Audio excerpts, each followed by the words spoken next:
Kapag kayo ay may nakitang ganare, nakaw, ay damputin mo at isubo mo agad. Aba, kay naman, nakarinig lang ng subo ngumang agad. Yun, isang magandang buhay na naman mga kaibigan. Welcome back sa ating munting channel. Isa na namang agimat ang mapapasa iyo kapag nakuha mo ito. Kaya naman bago tayo magpatuloy, kung ikaw bago lang dito sa aking munting channel at hindi ka pa nakasubscribe, pindutin mo na ang subscribe button at notification bell para isa ka rin sa unang makapanood kapag meron tayong bagong upload. So ayun na nga, ito isang agimat at bibihira So itong agimat na ito makukuha nyo kung kayo mapapunta sa mga liblib na lugar, yung tinatawag na engkantado o may mga nagpapakitang kung ano-ano. So sa lugar na ito, kapag kayo may nakitang balon o yung ibang tawag sa balon o yung bukal So alam nyo kayo yung balon o yung bukal yung iniigiban ng tubig. So noong unang panahon wala pa namang mga patubig na pipihitin mo na lang sa inyong mga dingding may tutulo na So noon bago ka magkaroon ng tubig sa inyong tahanan mag-iigib ka muna sa mga bukal. Dahil noon wala pa rin namang mga poso, yung mga bomba Yung ginagawa noon naguhukay lang sa mga liblib na lugar kung saan may mga malakas ang tubig. At yun nga, doon kumukuha ng mga tubig na iniinom at ginagamit sa pagluluto, ngayon sa pagliligo So ewan ko na lang yun kung may gumagamit pa ng ganoon pero siguro sa ibang lugar halos karaniwan kasi nakikita ko na ngayon may mga mineral water na may mga nagpapadeliver na bibihira na lang siguro yung umiigib sa mga balon. At ang iba may mga patubig na nga yung gripo hindi na mag-iigib. So siyempre pag umaasenso ang isang pamayanan nagkakaroon na ng ganon So ayun na nga, balik tayo sa hukay o sa balon o sa bukal So kapag kayo may nakitang tumalon doon na maliit na tao o tao rin yun katulad din natin, so balit yun may damit din. So yun halos kasing laki lang ng iyong daliri, may buhok din iyan So kapag kayo may nakitang gayon damputin nyo agad, huwag nyo nang pakawalan at isubo ninyo. At iyon na nga, kapag nagawa nyo siyang isubo hindi ka na niya iiwan ikaw na ang kanyang magiging bagong amo o magiging kaibigan.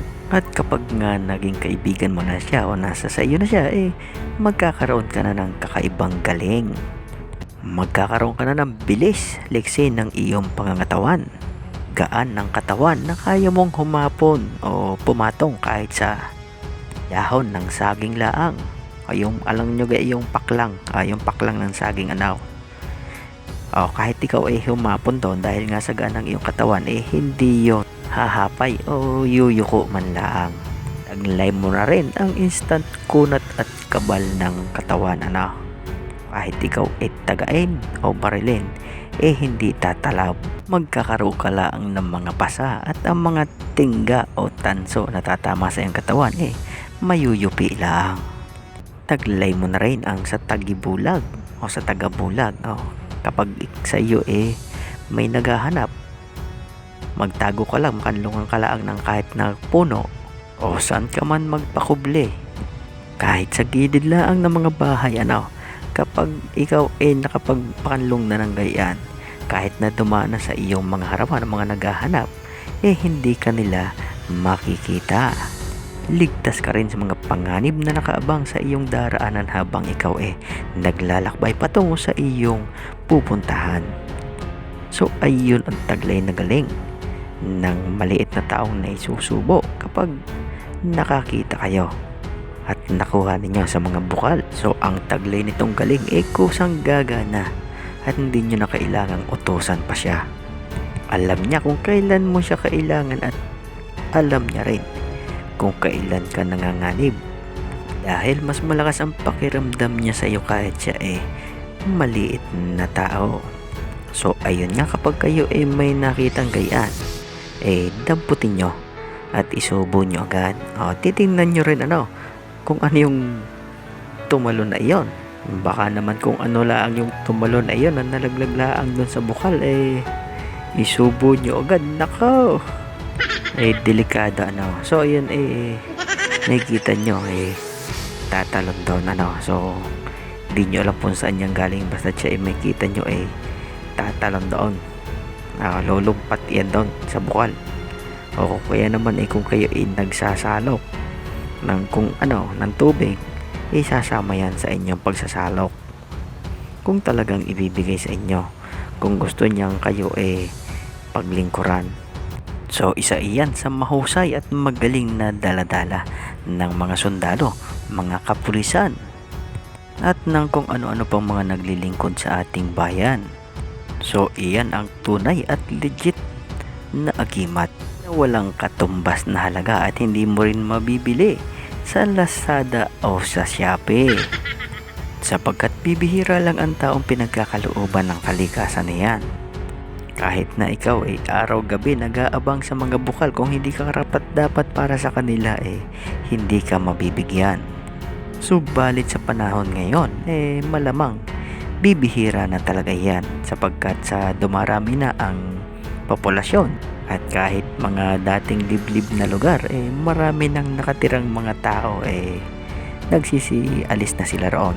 Ika nga, nagsisilayas na sila. Naghahanap na sila ng bagong tahanan, yung mga lugar na halos walang dumadaan. At kung may mapadpad man o may mapadaan, baka naligaw lang. Yun, shout out muna tayo.